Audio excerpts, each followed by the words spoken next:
सास और बहू के रिश्ते में दरार, एक समझौता। कभी सुनी थी सास बहू के रिश्ते की खुशहाल कहानियां, लेकिन हर रिश्ते की अपनी चुनौतियां होती हैं। समय और परिस्थितियां उन रिश्तों को कहीं न कहीं प्रभावित करती हैं और कभी-कभी बहुत गहरे संघर्ष का रूप ले लेती हैं। यह कहानी एक ऐसे ही संघर्ष की है जो सास और बहू के बीच एक बड़ी दरार के रूप में सामने आया था, लेकिन समय के साथ समझौता और समझदारी ने उसे सुलझा लिया।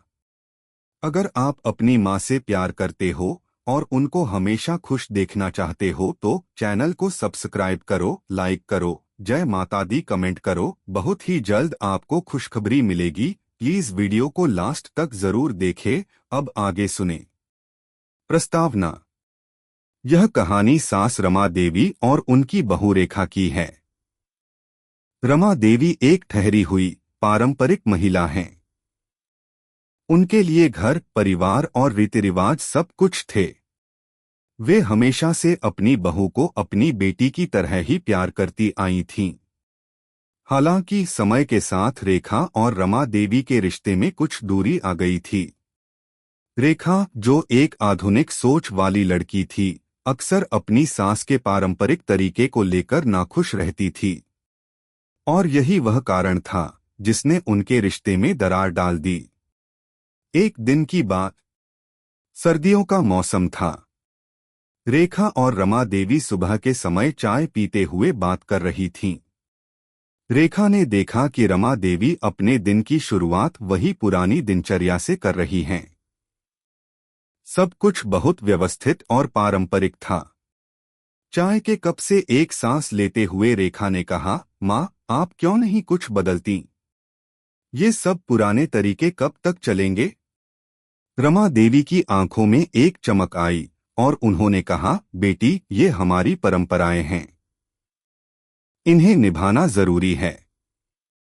यही हमारी पहचान है।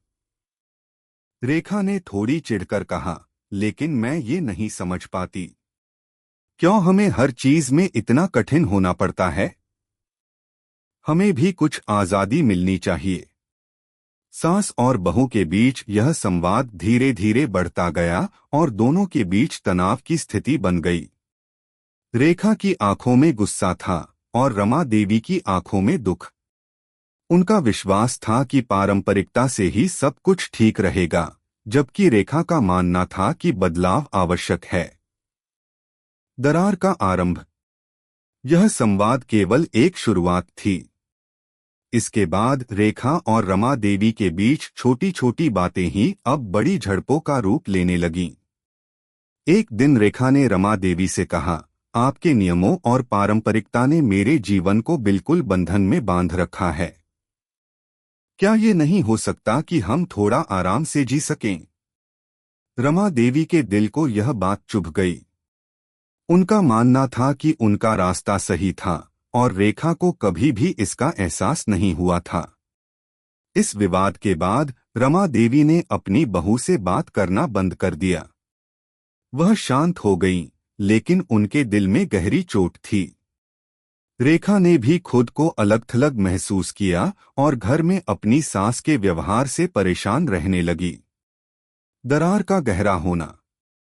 दिन गुजरते गए और यह दरार बढ़ती गई। रेखा की शादी को अब 3 साल हो गए थे। अब तक उनके रिश्ते में बहुत कम बातचीत हो पाई थी। रमा देवी को लगा कि रेखा घर के कामों में भी कम रुचि दिखाती है और वह खुद भी कभी-कभी इस बात को लेकर चुप नहीं रह पाती। एक दिन रेखा के पति सुनील ने दोनों से बात की, लेकिन दोनों ने अपने अपने पक्ष रखे और इस पर कोई समझौता नहीं हो सका। रेखा और रमा देवी के बीच अब एक गहरी खाई बन चुकी थी।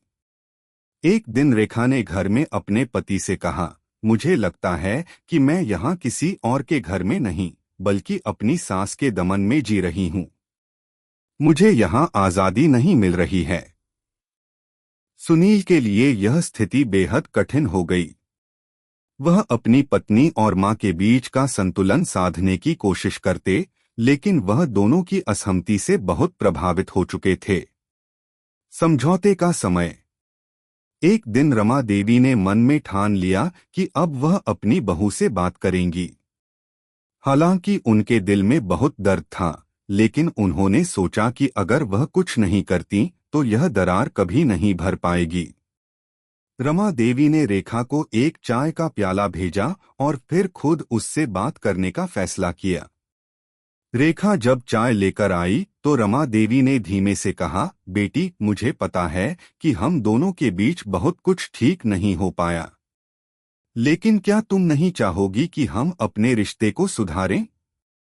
रेखा चुप रही, फिर उसने धीरे से कहा, माँ, मैं भी नहीं चाहती कि हम दोनों के बीच ये दूरी बनी रहे, लेकिन मुझे लगता है कि हमारी सोच अलग है। रमा देवी ने फिर समझाते हुए कहा, बेटी, तुम्हारी सोच को समझने की कोशिश कर रही हूँ। मैं जानती हूँ कि तुम्हें परिवर्तन चाहिए और यह जरूरी भी है, लेकिन हम अपनी परंपराओं और रीति रिवाजों का भी सम्मान करें। दोनों के बीच संतुलन होना चाहिए। रेखा की आंखों में आंसू थे। उसने कहा, माँ, मुझे लगता है कि मैं कभी भी आपकी परंपराओं को सही से नहीं समझ पाई। मैं जानती हूँ कि आप चाहती हैं कि मैं यह सब समझूं, लेकिन कभी कभी मैं बहुत उलझन में महसूस करती हूँ। रमा देवी ने रेखा के सिर पर हाथ रखते हुए कहा, बेटी, हर किसी का तरीका अलग होता है, लेकिन रिश्तों में प्यार और समझदारी सबसे जरूरी है। हम दोनों का मन मिलकर इस घर को और बेहतर बना सकता है। समझौते की शुरुआत। इसके बाद रमा देवी और रेखा ने अपने अपने दृष्टिकोण से बात करना शुरू किया। रमा देवी ने अपनी कुछ पारंपरिक आदतों को रेखा की जरूरतों के हिसाब से बदला। वहीं रेखा ने भी समझा कि पारंपरिकता केवल बुराई नहीं है, इसमें भी एक गहरी शक्ति और सामर्थ्य होती है। इस समझौते के बाद दोनों के रिश्ते में एक नई शुरुआत हुई। घर में अब सामंजस्य था और दोनों की एक दूसरे के प्रति भावनाएं और समझ बढ़ी। रेखा ने महसूस किया कि रमा देवी का दृष्टिकोण कहीं न कहीं प्यार और समर्पण से भरा हुआ था। वही रमा देवी ने रेखा की आधुनिकता को समझने की कोशिश की और घर में बदलाव को अपनाया। समाप्ति। इस समझौते के बाद रमा देवी और रेखा के रिश्ते में एक नया अध्याय शुरू हुआ। उन्होंने मिलकर एक दूसरे के विचारों का सम्मान किया और रिश्तों की गहरी समझ से एक दूसरे को अपनाया।